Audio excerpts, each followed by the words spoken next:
Jour 2 pour te convaincre. En fait, quand je dis te convaincre, ça veut dire te sensibiliser.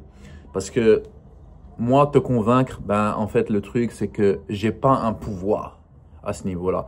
Parce que si je pouvais convaincre dans un claquement de doigts pour que les gens se rendent compte de la dinguerie à laquelle on participe, ben, je le ferais en fait. Sauf que on vit pas dans ce monde et c'est pas le cas. Donc, en un peu moins de 2 minutes, 1 minute 30, là on est déjà à 30 secondes, mais c'est pas grave. L'objectif, c'est que ce soit clair, concis et simple à comprendre. Donc, la seule différence qu'il y a entre un chien et un cochon, c'est notre perception. Donc, en Chine, dans certaines régions, mais bref, je vais être général, il y a dans certaines régions du monde où les chiens et les chats sont perçus comme étant de la nourriture en fait.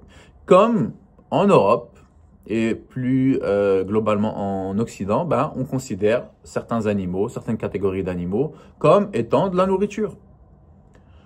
Alors c'est bizarre quand c'est des chiens et des chats, mais pour toi c'est tout à fait normal quand on parle d'un mouton, d'un agneau, d'une poule, d'un lapin, etc.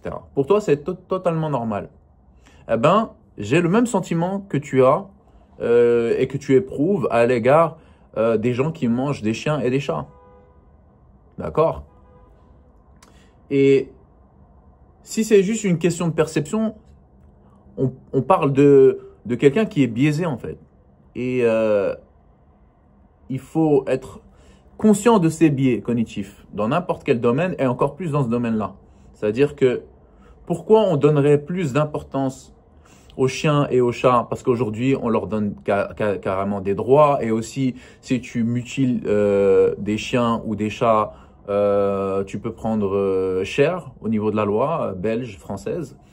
Donc, le combat des véganes, c'est de parler, d'être la voix de ceux qui n'en ont pas, même pour les chiens, même pour les chats.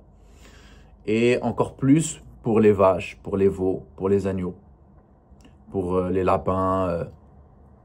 Vous savez que quand vous mangez des œufs, indirectement, vous contribuez au fait qu'on broie ou qu'on gaze des poussins mâles vivants. Donc, moi, ça a été un choc la première fois que j'ai pris conscience de ça. Et ça m'a toujours perturbé au plus profond de moi-même. C'est-à-dire de voir un genre de tapis où tu as des milliers de poussins qui sont broyés par jour, vivants. Et tu les vois tomber dans un hachoir, quoi, dans une broyeuse. Et je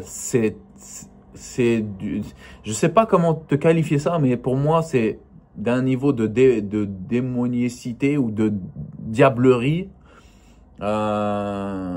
J'ai même pas l'adjectif qualificatif qui me permet de poser des mots là-dessus. Donc voilà, c'était ton rappel pour devenir vegan. À demain, je te lâche pas. Abonnez-vous, commentez et on se revoit bientôt.